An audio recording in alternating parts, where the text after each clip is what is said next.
আপনারা দেখছেন একুশে টেলিভিশন। বাঙালি বীরের জাতি, মাথা উঁচু করে থাকব বললেন প্রধানমন্ত্রী।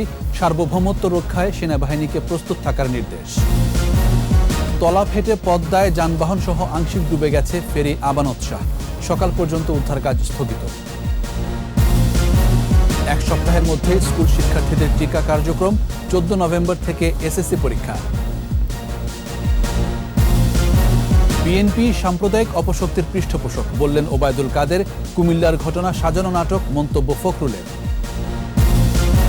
দায়িত্বহীন ব্যাটিংয়ের পর টাইগারদের গা ছাড়া বোলিং, বড় জয় ইংল্যান্ডের।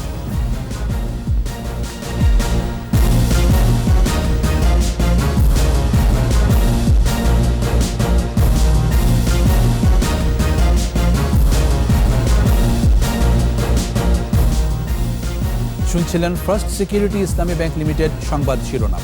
আমন্ত্রণ রাত 11টার একুশে সংবাদে। সাথে আছি আমি জাবের হোসেন। দর্শক, একুশে টেলিভিশনের সংবাদ একই সাথে সরাসরি দেখতে পাবেন আমাদের ফেসবুক পেজ www.facebook.com/2124 অনলাইনে। এছাড়া সংবাদে আরও থাকছে: গরিবের আইনজীবী খ্যাত বাসেত মজুমদার আর নেই, সুপ্রিম কোর্ট প্রাঙ্গণে শেষ শ্রদ্ধা।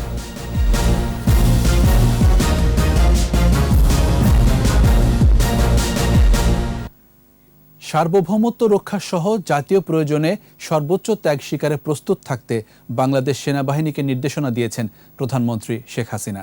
সেনাবাহিনীর 10টি ইউনিট ও প্রতিষ্ঠানকে জাতীয় পতাকা প্রদান অনুষ্ঠানে প্রধানমন্ত্রী বলেন, রণকৌশল সহ আধুনিক প্রযুক্তিতে এই বাহিনী এখন অনেক শক্তিশালী। জাতীয় নানা ইস্যুতে সেনাবাহিনীর ভূমিকার ভূয়সী প্রশংসা করেন প্রধানমন্ত্রী। প্রণব চক্রবর্তীর রিপোর্ট। বাংলাদেশ সেনাবাহিনীর মুজিব রেজিমেন্ট ও রওশনারা রেজিমেন্টকে নতুন পতাকা হস্তান্তর ও সেনাবাহিনীর 10টি ইউনিটকে ন্যাশনাল স্ট্যান্ডার্ড প্রদান অনুষ্ঠান। সুসজ্জিত এই অনুষ্ঠানে গণভবন থেকে ভিডিও কনফারেন্সে যুক্ত হন প্রধানমন্ত্রী শেখ হাসিনা। চট্টগ্রামের আর্টিলারি সেন্টার অ্যান্ড স্কুলে পতাকা তুলে দেন সেনাবাহিনী প্রধান জেনারেল SM শফিউদ্দিন আহমেদ।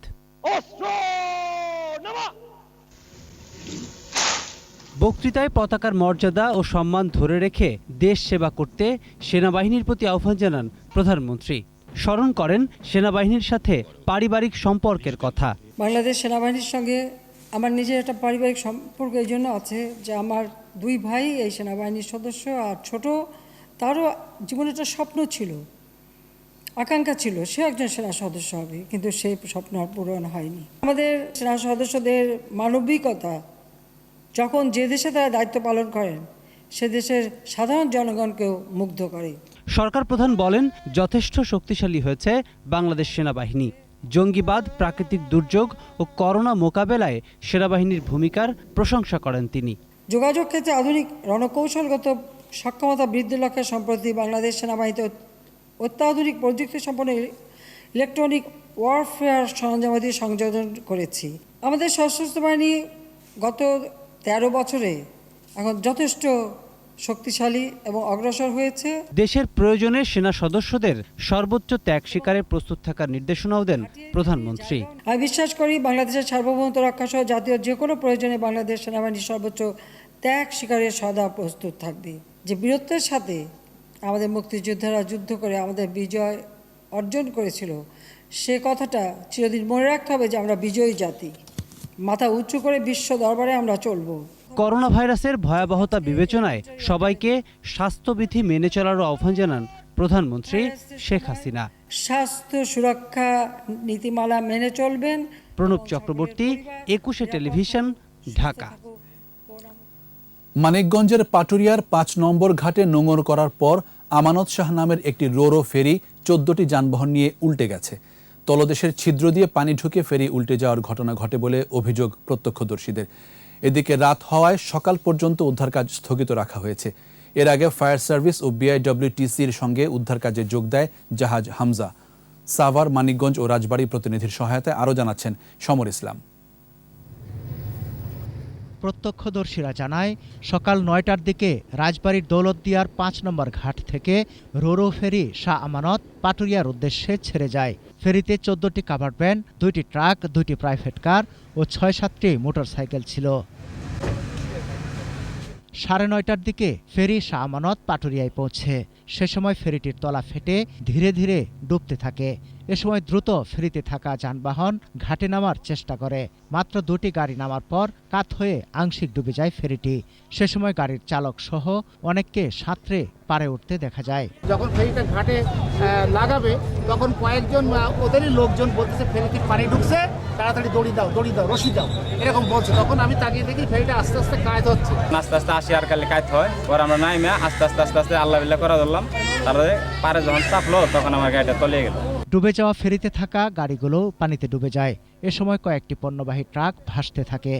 বাস নাই, হালকা কোনো গাড়ি নাই। অতিরিক্ত টাক ওঠানোর কারণে, লুট বেশি নেওয়ার কারণে এই দুর্ঘটনার ক্ষতিটা হয়েছে। বিআইডব্লিউটিসি জানায়, দুর্ঘটনার পর থেকে উদ্ধার অভিযান শুরু করে ফায়ার সার্ভিস, পুলিশ, নৌবাহিনী ও বিআইডব্লিউটিসির কর্মীরা। পরে যোগ দেয় উদ্ধারকারী নৌযান হামজা। 17টা এই ট্রাক, ছোট ছোট গাড়ি, মাইক্রো বাস বলে, এবার হোন্ডা আছে, এগুলো আছে। অলরেডি 2টা তারা তো ওই সময় নামতে পারছিলেন। এখানে কোনো জীবিত বা আহত কোনো লোক আছে কিনা সেটা অনুসন্ধান করা, জীবিত মৃত। আমরা কাভার্ড ভ্যানের যে সম্মুখ অংশ, যেখানে ড্রাইভার থাকেন, পাশে উপবিষ্ট হেল্পার থাকেন, এই অংশটুকু আমরা সার্চ করতেছি। আমাদের আবার ফেরির ভিতরে যদি কেউ থেকে থাকেন তা আমরা অনুসন্ধান কাজ চালিয়ে যাচ্ছি। দুর্ঘটনার পরপরই 15 থেকে 16 জনকে আহত অবস্থায় উদ্ধার করা হয়। সমর ইসলাম, 21 টেলিভিশন। 14 নভেম্বর থেকে শুরু হবে এসএসসি ও সমমানের পরীক্ষা। অংশ নেবে 22,27,113 জন শিক্ষার্থী। শিক্ষামন্ত্রী ডাক্তার দীপুমণি জানিয়েছেন, আগামী সপ্তাহ থেকে শুরু হবে স্কুল শিক্ষার্থীদের করোনার টিকাদান কার্যক্রম। মাহমুদ হাসানের রিপোর্ট। সচিবালয়ে 2021 সালের এসএসসি ও দাখিল পরীক্ষা নিয়ে সংবাদ সম্মেলনে আসেন শিক্ষামন্ত্রী ডাক্তার দীপুমণি। এবার এসএসসি ও সমমান পরীক্ষার তারিখ নিয়ে কথা বলেন শিক্ষামন্ত্রী। বলেন, এবার শিক্ষার্থীর সংখ্যা 22,27,113 জন, যা গত বছরের তুলনায় 1,79,334 জন বেশি। পরীক্ষার সময় এবং নম্বর কমিয়ে আনা হয়েছে। সাধারণ শিক্ষা বোর্ড সমূহ তত্ত্বীয় পরীক্ষা তাদের জন্য 14 নভেম্বর শুরু হয়ে 23 নভেম্বর শেষ হবে। মাদ্রাসা শিক্ষা বোর্ডের তত্ত্বীয় পরীক্ষা 14 নভেম্বর শুরু হয়ে 21 নভেম্বর শেষ হবে। কারিগরি শিক্ষা বোর্ডের তত্ত্বীয় পরীক্ষা 14 নভেম্বর হতে শুরু হয়ে 21 নভেম্বর শেষ হবে। পরীক্ষা শুরুর আগেই অগ্রাধিকার ভিত্তিতে শিক্ষার্থীরা করোনার টিকা পাবে বলেও জানান শিক্ষামন্ত্রী। যেভাবে এখন পর্যন্ত পরিকল্পনা হয়েছে, যদি এর মধ্যে আবার পরিবর্তন না হয় তাহলে হয়তোবা একই দিনে এক স্কুলের প্রায় সকলেই দেয়া হয়ে যাবে। তো সেক্ষেত্রে পরীক্ষার্থীরা এবং অন্য 12+ যারা আছেন সবাই পেয়ে যাবেন। শিক্ষার্থীদের সাথে অভিভাবকদের কেন্দ্রে না আসারও অনুরোধ জানান শিক্ষামন্ত্রী।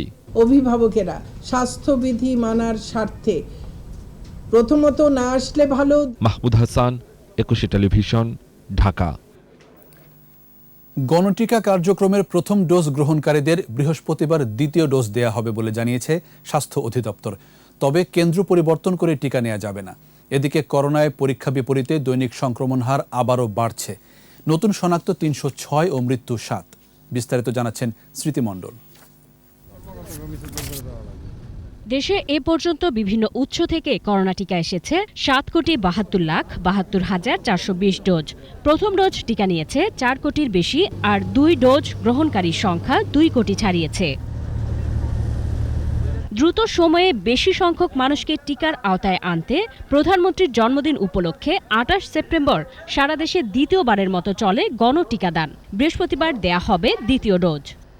যারা গত 28 সেপ্টেম্বর প্রথম ডোজ পেয়েছেন তারাই কেবল এই ক্যাম্পেইনে দ্বিতীয় ডোজ পাবেন। যারা নিবন্ধিত ছিলেন না, ওই সময় নিবন্ধন করেছেন অথবা পরবর্তীতে নিবন্ধনের আওতায় এসেছেন, তারা নিবন্ধনের সাপেক্ষে তারা এই ভ্যাকসিন গ্রহণ করতে পারবেন।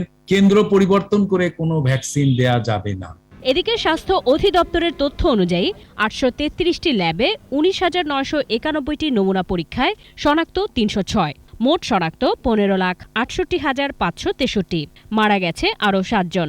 মৃতের সংখ্যা বেড়ে 27,841। নতুন 288 জন সহ সুস্থ হয়েছে 15,32,468। 24 ঘণ্টায় বরিশাল, সিলেট, রংপুর ও ময়মনসিংহ বিভাগে নেই মৃত্যুর খবর। পরীক্ষা বিপরীতে দৈনিক সংক্রমণ হার বেড়ে হয়েছে 1.53%। মৃত্যু 1.77%। স্মৃতিমণ্ডল, একুশে টেলিভিশন, ঢাকা। উন্নয়ন ও অগ্রযাত্রায় বড় বাধা সাম্প্রদায়িক অপশক্তি, আর এর পৃষ্ঠপোষক বিএনপি, এমন মন্তব্য করেছেন আওয়ামী লীগের সাধারণ সম্পাদক ওবায়দুল কাদের। বলেছেন, হামলাকারীদের কোনো ছাড় দেয়া হবে না, তাদের বিচার হবে। বিস্তারিত জানাচ্ছেন রিয়াজ সুমন। করোনাকালীন শিল্প ও বাণিজ্যের উন্নয়নে প্রধানমন্ত্রী শেখ হাসিনার ভূমিকা শীর্ষক আলোচনা সভা। আওয়ামী লীগের শিল্প ও বাণিজ্য বিষয়ক উপকমিটির অনুষ্ঠানে যোগ দেন দলের সাধারণ সম্পাদক ওবায়দুল কাদের সহ সরকারের অন্যান্য মন্ত্রী। এ সময় করোনাকালীন ব্যবসা বাণিজ্যের উন্নয়ন ও গতি ধরে রাখতে প্রধানমন্ত্রী শেখ হাসিনার অবদান তুলে ধরেন বক্তারা। উনি টাকা দিয়েছেন, আমাদের এই ব্যবসায়ীদের সাপোর্ট দিয়েছেন, সেই সময় সেটা ছিল একেবারেই মৃত্যু সঞ্জীবনীর মতো, বেঁচে থাকার মতো। তার নেতৃত্বে যে দূরদর্শিতা, সেটাই তিনি প্রমাণ রেখেছেন তাৎক্ষণিকভাবে ব্যবসায়ীদের পাশে এবং মানুষের কাছে, শ্রমিকদের কাছে, ব্যবসায়ীদের কাছে, মালিকদের কাছে তিনি পৌঁছে গেলেন। সবাই স্বার্থ কিন্তু তিনি দেখলেন। বক্তৃতায় আওয়ামী লীগ সাধারণ সম্পাদক বলেন, জীবন ও জীবিকার মান ঠিক রেখে যুগান্তকারী ভূমিকা রেখেছেন প্রধানমন্ত্রী। আসন্ন নির্বাচনকে সামনে রেখে আন্দোলনে ব্যর্থ, নির্বাচনে ব্যর্থ হয়ে এরা আজকে দেশে অশান্তি, বিশৃঙ্খলা সৃষ্টির পায় তারা করছে। এই সাম্প্রদায়িক অপশক্তির নির্বাকযোগ্য ঠিকানা হচ্ছে বিএনপি। ওবায়দুল কাদের বলেন, সাম্প্রদায়িক হামলায় জড়িতদের ছাড় নয়, বিচারের মুখোমুখি হতে হবে। এদের বিচার হবে, দৃষ্টান্তমূলক শাস্তি দেওয়া হবে যারা সাম্প্রদায়িক সম্প্রীতি নষ্ট করতে এতগুলো পূজা মণ্ডপে হামলা চালিয়েছে, হিন্দুদের ঘর বাড়িতে হামলা করেছে, এদের রেহাই দেওয়া। ব্যবসা বাণিজ্যের গতি ধরে রাখতে সাম্প্রদায়িকতার মূলোৎপাটন করতে হবে। এর জন্য সবার সহযোগিতাও চান ওবায়দুল কাদের। এই সাম্প্রদায়িক অপশক্তি আমাদের উন্নয়নের শত্রু। রিয়াজ সুমন, একুশে টেলিভিশন, ঢাকা। কুমিল্লার ঘটনা এবং কথিত অভিযুক্ত ইকবালকে আটক সরকারের সাজানো নাটক বলে মন্তব্য করেছেন বিএনপির মহাসচিব মির্জা ফখরুল ইসলাম আলমগীর। নয়াপল্টনে দলের কেন্দ্রীয় কার্যালয়ে সংবাদ সম্মেলনে মির্জা ফখরুল ইসলাম আলমগীর বলেন, আগামী নির্বাচনকে কেন্দ্র করে এরই মধ্যে সরকার বিএনপির নেতাকর্মীদের গ্রেফতার শুরু করেছে। সারা দেশে সাম্প্রদায়িক হামলা আওয়ামী লীগের কোন্দলের কারণে হয়েছে বলেও অভিযোগ করেন বিএনপির মহাসচিব। সরকার সাম্প্রদায়িক সহিংসতা বন্ধে ব্যর্থ হয়েছে বলেও জানান বিএনপির এই নেতা।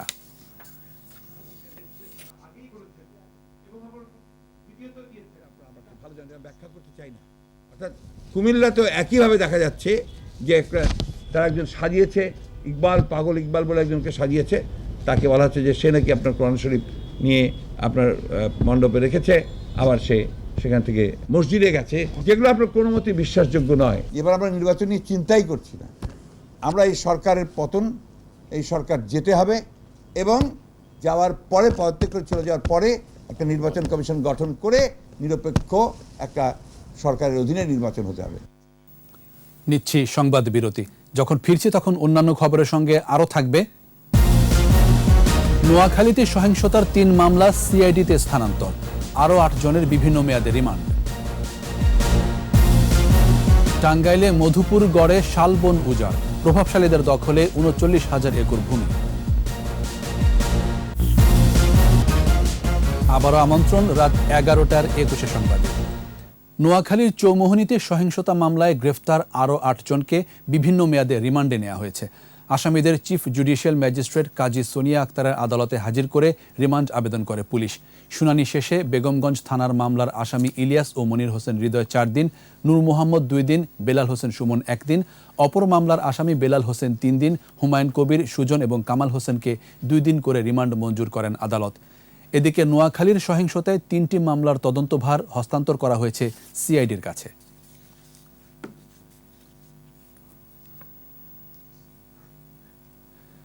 এদিকে মন্দিরে যারা কোরআন রাখে তারাই মন্দির ভাঙচুর করে বলে দাবি করেছেন স্থানীয় সরকার মন্ত্রী তাজুল ইসলাম।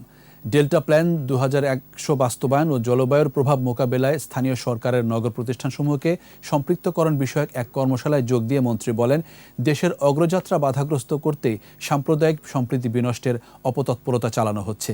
এ সময় জানানো হয়, ডেল্টা প্ল্যানে বন্যা, নদী ভাঙন, নদী ব্যবস্থাপনা, নগর ও গ্রামে পানি সরবরাহ, বর্জ্য ব্যবস্থাপনা, বন্যা নিয়ন্ত্রণ ও নিষ্কাশন নিয়ে কাজ করছে স্থানীয় সরকার।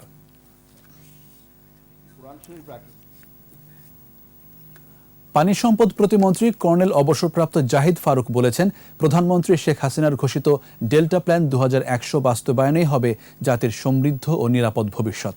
রাজধানীর পানি ভবনে বঙ্গবন্ধু প্রকৌশল পরিষদ আয়োজিত কর্মশালায় প্রতিমন্ত্রী আরও বলেন, দেশের প্রথম শতবর্ষী পরিকল্পনা বাস্তবায়নে পানি উন্নয়ন বোর্ডকে অগ্রণী ভূমিকা রাখতে হবে। ডেল্টা প্ল্যানের নির্দিষ্ট 6টি অভীষ্ট লক্ষ্য বাস্তবায়নে পানি উন্নয়ন বোর্ডে ডেল্টা ইউনিট প্রতিষ্ঠা করা হয়েছে বলেও এ সময় জানান কর্নেল অবসরপ্রাপ্ত জাহিদ ফারুক। ভবিষ্যৎ প্রজন্মের জন্য ডেল্টা প্ল্যান প্রধানমন্ত্রী শেখ হাসিনার শ্রেষ্ঠ উপহার বলেও মন্তব্য করেন প্রতিমন্ত্রী।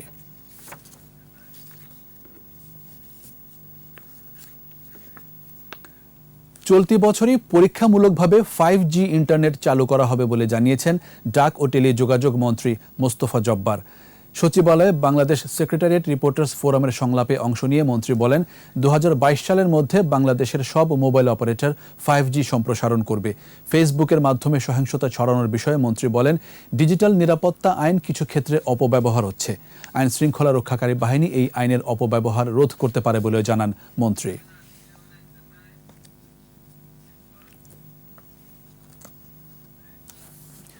কুমিল্লার পূজা মণ্ডপের ঘটনা কেন্দ্র করে সামাজিক যোগাযোগ মাধ্যমে মিথ্যা ও উস্কানিমূলক পোস্ট দিয়ে সাম্প্রদায়িক সম্প্রীতি বিনষ্ট চেষ্টার অভিযোগে এক যুবককে গ্রেফতার করেছে র্যাব।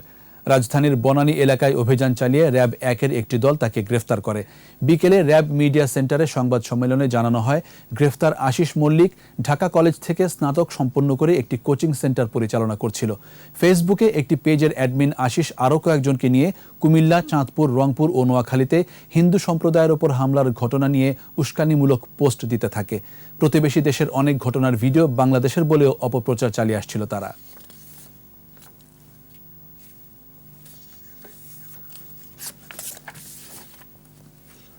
টাঙ্গাইলের মধুপুর গড়ের বিশাল বনভূমির অনেকাংশই এখন প্রভাবশালীদের দখলে। কেটে নেওয়া হয়েছে পুরনো শাল গাছ। এসব বনভূমিতে এখন আবাদ হচ্ছে নানা ধরনের ফল ও ফসল। টাঙ্গাইলের 8টি রেঞ্জে 39,000 একর বনভূমি এখনও বেদখল। তবে আশার আলো হচ্ছে, এ বনভূমি উদ্ধারে শিগগিরই মাঠে নামছে জেলা প্রশাসন ও বন বিভাগ। টাঙ্গাইল প্রতিনিধি কাজী রিপনের রিপোর্ট, জানাচ্ছেন রত্না জামান।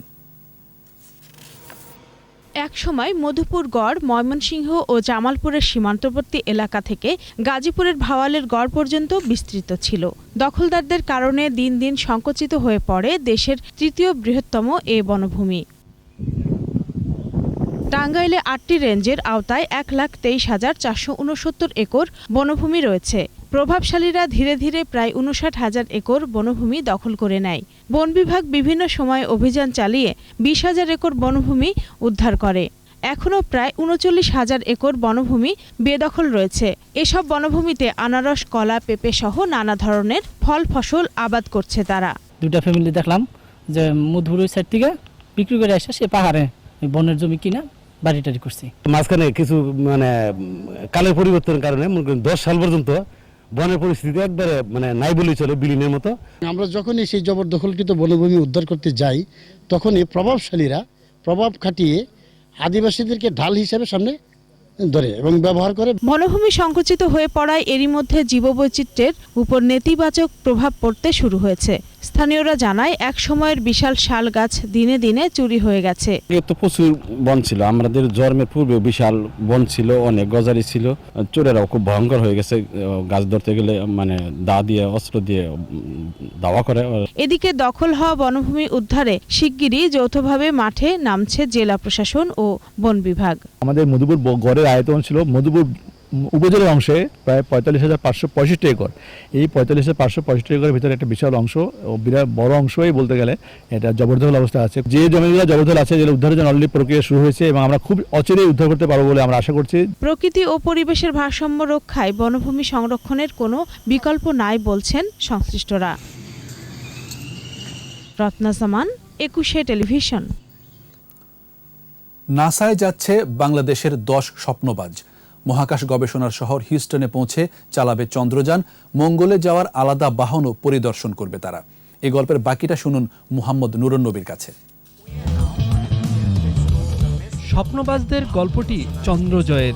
ইচ্ছে আছে মঙ্গলে আরেকটি যান পাঠানোর। টেক্সাসের স্পেস স্টেশনের উঠোনে বাঙালিদের হাঁটাচলা খুব একটা নেই বললেই চলে। এবার সেই ক্যাম্পাসে প্রতিযোগিতা করবে বাংলাদেশের এক ঝাঁক তরুণ। বালু, পাথর, পাহাড় কিংবা গ্রহ উপগ্রহের উতরাই পথ চলতে পারে এমন বাহন তৈরির প্রতিযোগিতায় আস্থা অর্জন করেছে তারা। সরাসরি উপস্থিত থেকে মোট ১২টি বাধার ৫টি মিশন সম্পন্ন করতে হবে নাসায় যাওয়া দলটিকে। ২০২২ সালের এপ্রিল মাসে নাসার মার্শাল স্পেস ফ্লাইট সেন্টারে গিয়ে আমাদের এই রোভারটাকে ডেমনস্ট্রেট করতে যাব এবং এই রোভারটাকে চাঁদ এবং মঙ্গল গ্রহে যে সকল প্রতিকূলতা থাকে ওইরকম ভূখণ্ডে চলার জন্য উপযোগী একটা রোভার তৈরি করতে হয়। ওই এনভায়রনমেন্টে আমাদেরকে চালিয়ে দেখাতে হবে। আটলান্টিকের ওপারে আমেরিকার নাসায় আমন্ত্রণ পাওয়া বাংলাদেশের দলটির জন্য খুব সহজ ছিল না। ৫১টি বিশ্ববিদ্যালয়ের সাথে প্রতিযোগিতা করে সেরা ৩০-এ ঠাঁই হয়েছে তাদের। বাংলাদেশি তরুণদের ক্রমিক এখন ১১তে। যে ৫১টা ইউনিভার্সিটি পার্টিসিপেট করছে এর মধ্যে 30+ হচ্ছে ইউএসএর এই ইউনিভার্সিটি। সবগুলোর মধ্যে থেকে আমরা 11th পজিশনে এসেছি। তার মানে আমাদের যে এই যে ছেলেপেলেগুলো, ছোটো ছোটো ছেলেপেলেগুলো আমরা কাজ করছি, আমাদের হিউজ পটেনশিয়াল আছে। বাংলাদেশের আমাদের খুশি হওয়ার অনেক কারণ আছে এখানে, যে আমরা আসলে পিছিয়ে নেই। রোবোটিক এবং মানুষের চালানো রোভার চলে চাঁদ কিংবা মঙ্গলে। মানুষের বাহনে থাকে সতর্ক দৃষ্টি, থাকে অনেক শর্ত। আমরা ধোলাইখাল, তারপরে বংশাল, তারপরে এরকম যত জায়গা আছে আমরা সব জায়গা ঘুরে ঘুরে আমরা বাছাই করে আমরা আমাদের যে রিকোয়ার্ড ম্যাটেরিয়াল যেটা আছে সেটাকে আমরা সংগ্রহ করেছি। এখন আমাদের এটা ডিজাইন ফেজে চলে এসেছে। আমরা এখন সিমুলেশন অ্যান্ড অ্যানিমেশনের উপর কাজ করছি। প্রতিকূলতা জয় করে আগামী দিনে লাল সবুজের পতাকা তারা পৌঁছে দিতে চায় মহাকাশে, মহাশূন্যে। মোহাম্মদ নুরুন নবী, ২১শে টেলিভিশন, ঢাকা। এবার আমাদের বিশেষ আয়োজন আমার বাংলা।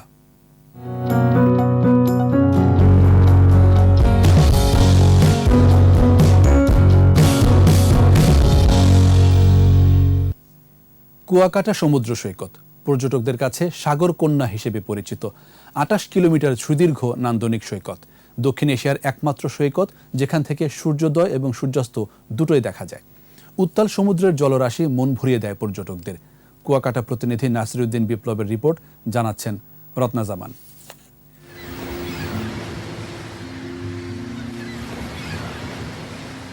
সাগরকন্যা কুয়াকাটা একই স্থানে দাঁড়িয়ে মনোমুগ্ধকর সূর্যোদয় ও সূর্যাস্ত। কৃত্রিমতার কোনো ছাপ নেই এখানে।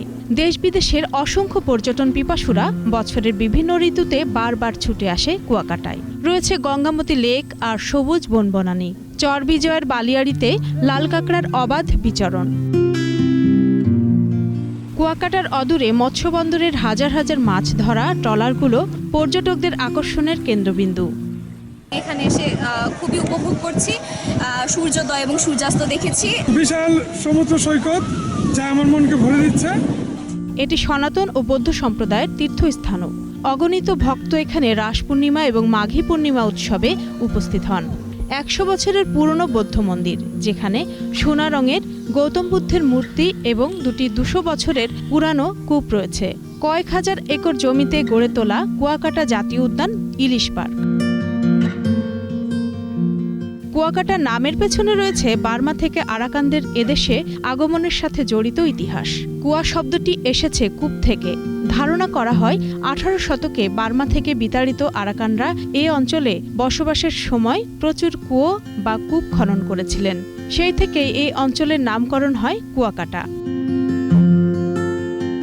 স্বপ্নের পায়রা সেতু চালু হয়েছে, সঙ্গে আগামী বছর পদ্মা সেতু চালু হলে সহজ যোগাযোগ ব্যবস্থার কারণে কুয়াকাটায় পর্যটকদের ঢল নামবে। তাই এই পর্যটন কেন্দ্র উন্নয়নের বিকল্প নেই বলছেন সংশ্লিষ্টরা। পদ্মা ব্রিজ হওয়ার পর এখানে যে পর্যটকের ঢল নামবে তাদেরকে অ্যাকোমোডেট করা কিন্তু আমাদের সেই ফেসিলিটিস নেই। এই ফেসিলিটিস অ্যাকোমোডেট করতে হবে। পর্যটকদের সুবিধা বৃদ্ধি না করলে পর্যটকরা খুবই কষ্ট পাবে। স্বপ্নের পায়রা ও পদ্মা সেতু নতুন প্রজন্মের কাছে কুয়াকাটাকে পরিচয় করিয়ে দেবে আবহমান বাংলার স্মারক হিসেবে। রত্না সামান, 21 টেলিভিশন। আবারও সংবাদ বিরতি। যখন ফিরছি তখন অন্যান্য খবরের সঙ্গে আরও থাকবে। আড়তে ইলিশের সরবরাহ প্রচুর, নিষেধাজ্ঞার সময়সীমা নিয়ে পাল্টাপাল্টি মত। মালয়েশিয়ায় অবৈধ অভিবাসীদের বৈধ হওয়ার সুযোগ, 15 নভেম্বর থেকে খুলছে শ্রমবাজার। দেখছেন রাত 11টার 21 সংবাদ। বঙ্গবন্ধুর কনিষ্ঠ পুত্র শেখ রাসেলের জন্মদিন ও শেখ রাসেল দিবস উপলক্ষে কৃতি শিক্ষার্থী ও শিশু কিশোরদের মাঝে শিক্ষা উপকরণ বিতরণ করা হয়েছে। বিকেলে এই উপলক্ষে রাজধানীর দারুস সালাম থানা শাখা শেখ রাসেল জাতীয় শিশু কিশোর পরিষদ আয়োজিত অনুষ্ঠানে প্রধান অতিথি ছিলেন বীর মুক্তিযোদ্ধা ও সংসদ সদস্য আগা খান মিন্টু। বিশেষ অতিথি হিসেবে উপস্থিত ছিলেন শেখ রাসেল জাতীয় শিশু কিশোর পরিষদের মহাসচিব KM শহীদুল্লাহ। আলোচনায় বঙ্গবন্ধুর আদর্শে শিশু কিশোরদের গড়ে তোলার আহ্বান জানান বক্তারা। অনুষ্ঠানে কৃতি ছাত্রছাত্রীদের শিক্ষা উপকরণ তুলে দেওয়ার পাশাপাশি দেয়া হয় ক্রীড়া সামগ্রী।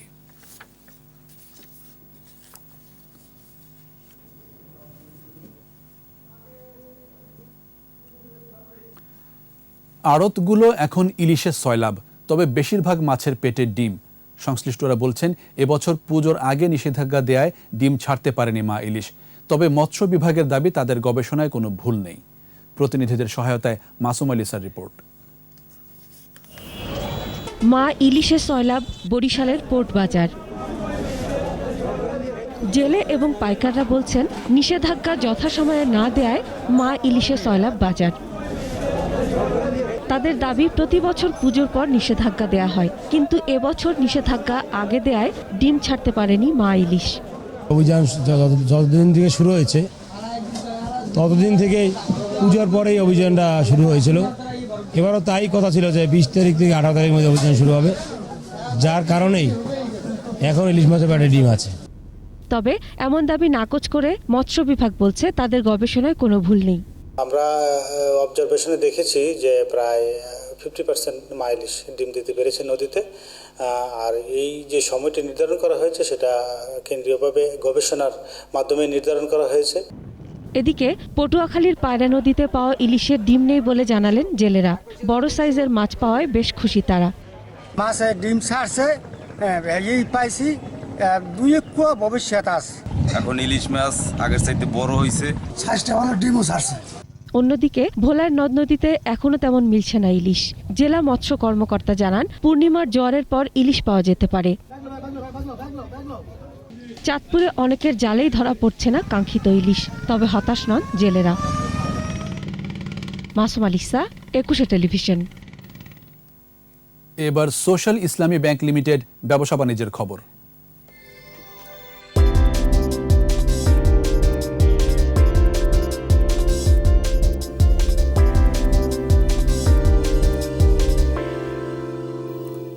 ফার্স্ট সিকিউরিটি ইসলামী ব্যাংক লিমিটেডের 10ম বিশেষ সাধারণ সভা অনুষ্ঠিত হয়েছে। ডিজিটাল প্ল্যাটফর্মে আয়োজিত সভায় সভাপতিত্ব করেন ব্যাংকের পরিচালনা পর্ষদের ভাইস চেয়ারম্যান মোহাম্মদ আব্দুল মালেক। অন্যান্যের মধ্যে উপস্থিত ছিলেন শরিয়া কাউন্সিলের chairman professor doctor Mohammad Giasuddin Talukdar, ব্যাংকের ব্যবস্থাপনা পরিচালক সৈয়দ ওয়াসেক মোহাম্মদ আলী, কোম্পানি সচিব অলি কামাল। এছাড়া ফার্স্ট সিকিউরিটি ইসলামী ব্যাংক লিমিটেডের পরিচালনা পর্ষদের সদস্য এবং শেয়ার হোল্ডারগণ সভায় অংশগ্রহণ করেন।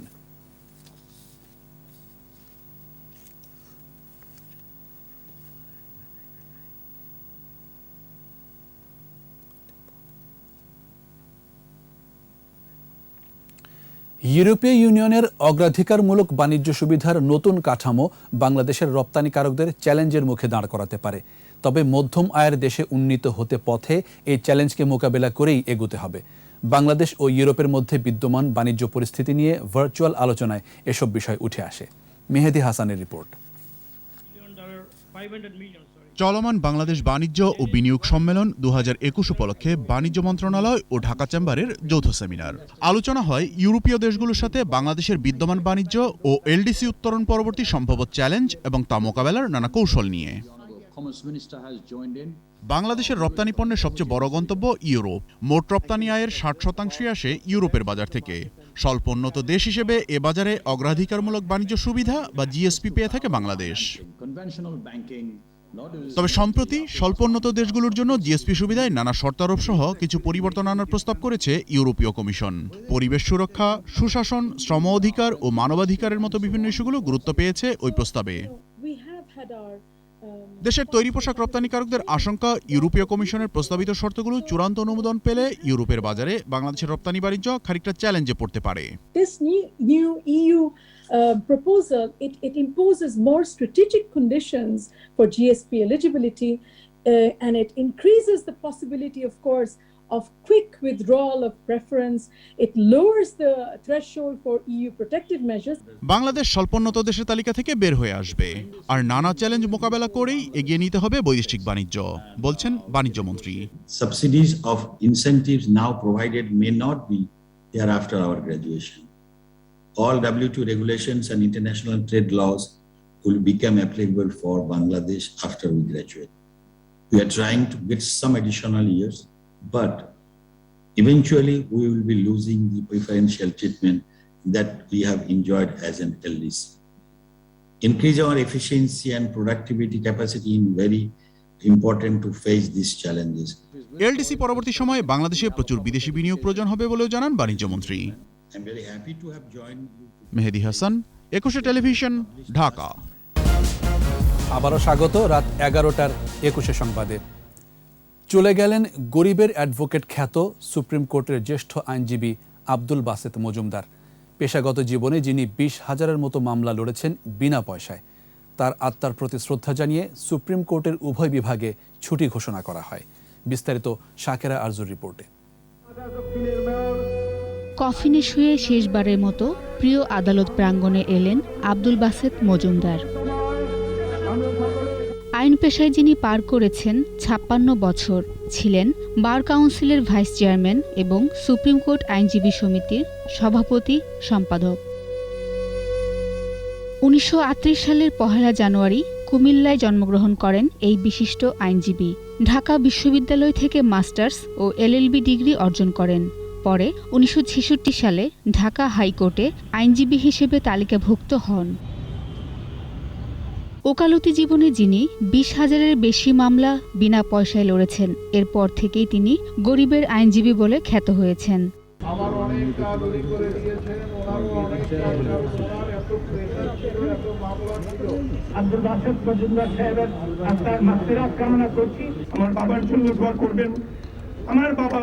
যদি কাউকে কখনো দুঃখ দিয়ে থাকে ওনাকে মাফ করে দেবেন।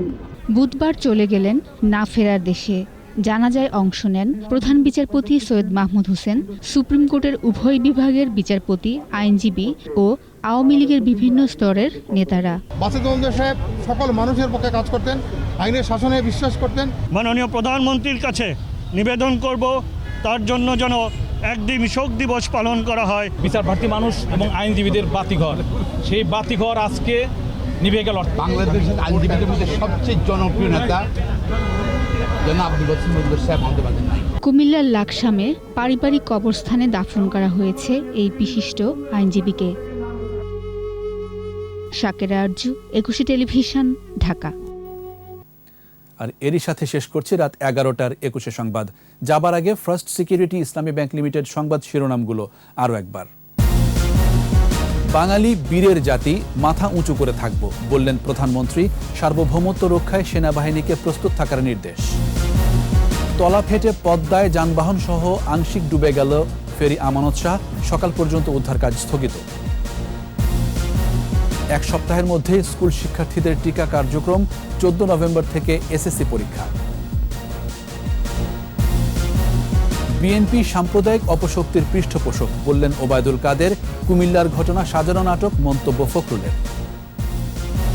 দায়িত্বহীন ব্যাটিংয়ের পর টাইগারদের গা ছাড়া বোলিং, বড় জয় ইংল্যান্ডের।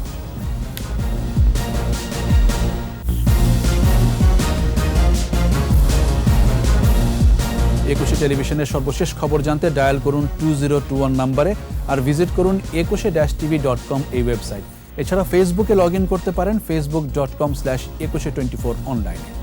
আমাদের পরের সংবাদ রাত 1টায় দেখার আমন্ত্রণ রইল। স্বাস্থ্যবিধি মেনে চলুন, সুস্থ থাকুন।